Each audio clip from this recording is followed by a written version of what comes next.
Hey guys, Dozer here bringing you a new video today. Wanted to have a bit of a discussion about sportsmanship and fab and how we can all improve at not only keeping our own mental game nice, sharp, and positive, but also how we can better impact the people around us. So let's get right into it. So right off the bat, fab is a competitive game. We can all get really wrapped up in the winning and the losing, the prizing, and it can get really intense, and people can have dashed expectations or can be at very different points in their fab lives, right? Like someone just wins, they get a big prize off of getting first place, and the person who lost didn't get it. And so that can be really frustrating and disappointing for that player. And there are a lot of things in the games that can lead us to those outcomes, right? We can have misplays, we can have misrepresented game states, we can have people trying to take things back in the games, we can have all these sorts of problems that come up during the game on muddying the waters of who should have won, and it kind of can make people feel bad. So I wanted to talk a bit about how we can be more sportsmanlike in our games to try and help keep the community positive and avoid some of those problems in the future. So the first thing I wanted to do is talk about a couple stories that I've had in my own gameplay when I've gone to different tournaments, and hopefully shed some light on how those examples have illustrated to me the proper way to kind of act. So the first one I wanted to talk about is when I was in the first Las Vegas calling in 2021 playing Prism, and I was playing against a chain player in the second day of the calling. And up to this point, I was really high on my win count. I think I'd only lost 2 matches, and out of 10, 11 rounds. And at this point, I had a really good contention for top 8. But the problem was, in the game I played against this chain player, from the very beginning of the game, he started to play really slow. And I noticed this, and I tried to call a judge over and say, hey, what's the criteria for slow play? Because this, my opponent here is taking multiple minutes each time he wants to make any action, and I don't think we'll have time to finish the game. Well, come to find out, we have a little bit of a time extension because the judge calls that he also had brought up for things that we both knew the answer to. And at the end of the game, we both basically lost because I couldn't end the game on turns. We had a judge sitting right there. And this was really around that time where, conceding was not allowed. So it was a really bad result all around, especially because I would have won based on bleeding him out by his carrying husk at the time. So it was really disappointing, and it was a unsportsmanlike thing to do, right? I understand, that people can take lots of times on important matches, and we all take a little bit of extra time in the tank here and there. But at the same time, we always have to remember to be respectful of the other player's time, try and move the game towards a conclusion, and not take multiple minutes and hog all of the time, right? For instance, in that game, in that time, Prism had to basically just block chain out every single turn, and it was really quick. Just, hey, block 3, block 3, block 3, block 3, pass. It didn't really take a lot of time for me to take my turns, and my opponent would be taking 5-10 minutes per turn. And when chain has to go through his entire deck for the Prism to basically win that matchup in that way, well, that's not really a sustainable game pace. And so while we went to time and we both lost effectively because of the way that Fab's tournaments run their rules for things like that, in the future, I learned to do the following. So whenever I would play against a chain as Prism, I would say at the start of the match, I'd set an expectation, say, hey, really excited to play with you. And I just wanted to let you know that if we go to time, it's not going to be because of me. We need to be able to play at a good clip. And so I'm going to be making sure to keep you on track to finish the game in a timely manner. Not aggressive, not mean, but setting the expectation that you will be, especially at a professional calling level plus type of event, both players should be on the same page about playing at a good speed, knowing what's going to happen. There shouldn't be, really, really hard decisions being made on like every single tiny little card. So, keeping your opponent honest on that can be really important. And again, setting those expectations can be really valuable to avoid problems like that from happening. But now let's talk about some good things that have happened in the past, right? So recently at my RTN, I got to play against a really fantastic player who was playing Viserai. And basically, I had not played the game in, a year in paper. And so I was having a lot of little nervous fumbles and ticks. Like I'd remember my tick my tunic. I'd remember to resolve my ponder and frailty tokens, or my heat seeker on hit triggers, my endless arrow on hit triggers, like to announce them and stuff. But in the midst of having all these things on the board, I one time forgot to resolve my heat seeker trigger before I drew up at the end of my turn. And I was saying like, hey, go to draw 4. He's like, hey, you have a heat seeker trigger. I'm like, oh, thank you. like before I arsenaled. And so my opponent was a real class act and really showed me how sportsmanlike the players of Fab especially still are.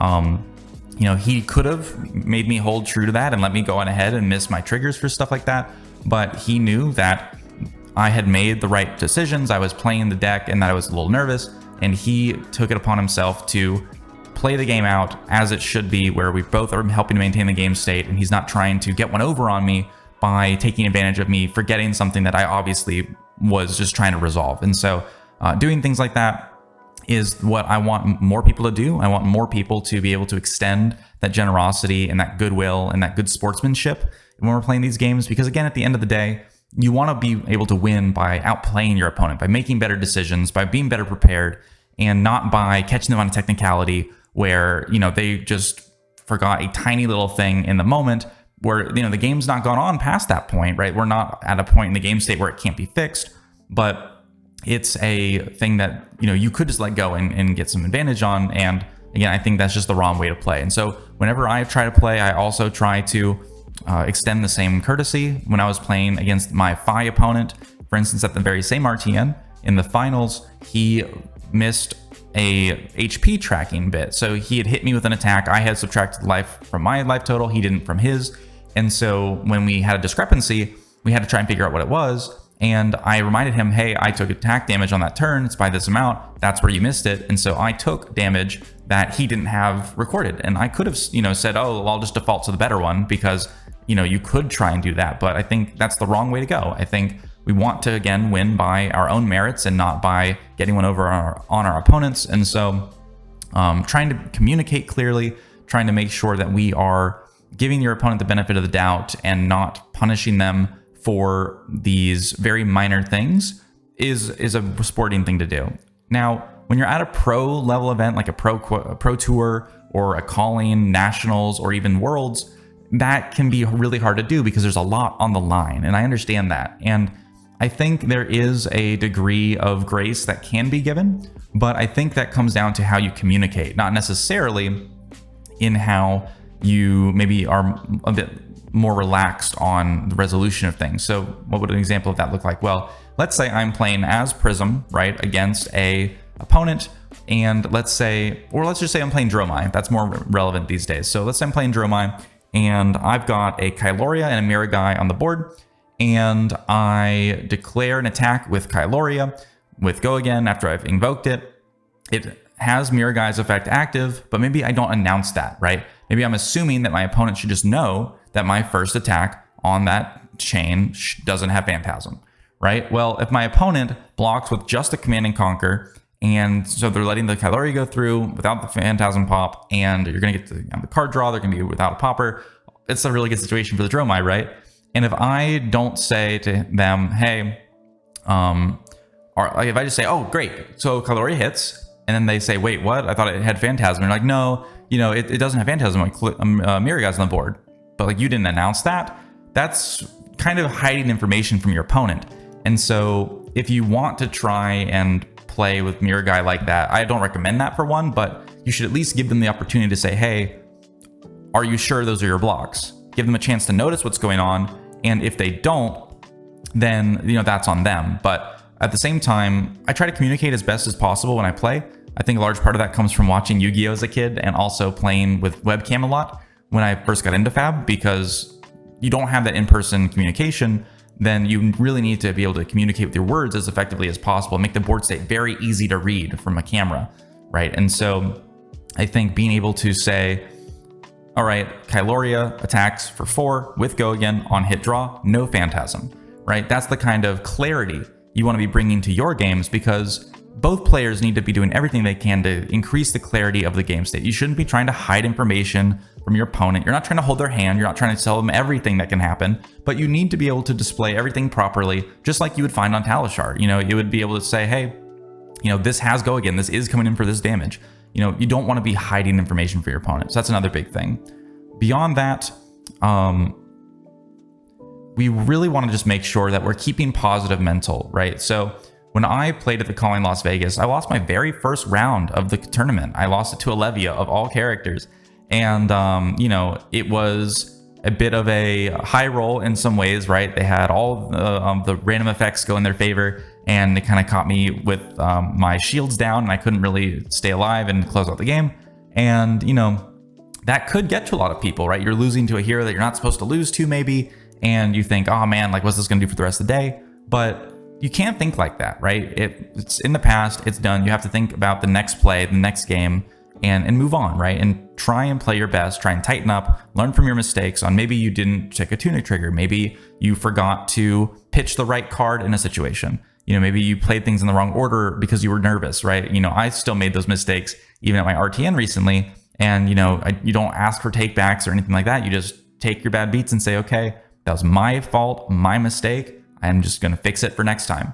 And if you keep a mental like that, you can go on to win. And I, at that calling, won every single game for the rest of Swiss that day. And I ended up getting to day 2 as a very high seed because I just played as best as I could and ended up winning a whole lot of games. And so you don't want to let your past losses influence your future games. You want to just move on, learn what you can from it, but not dwell on it.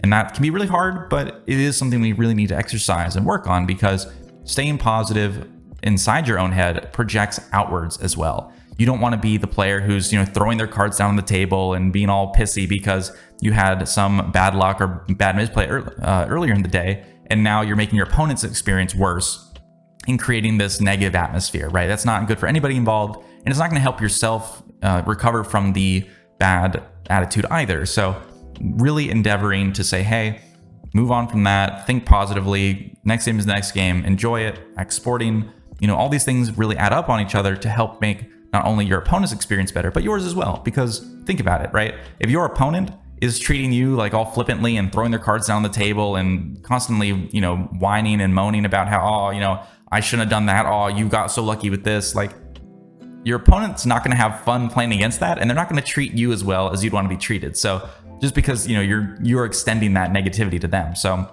you know, we're all going to reflect off of each other and bounce off of each other's energy. So really making sure that you're always being the most positive you can be will help inspire that in others as well.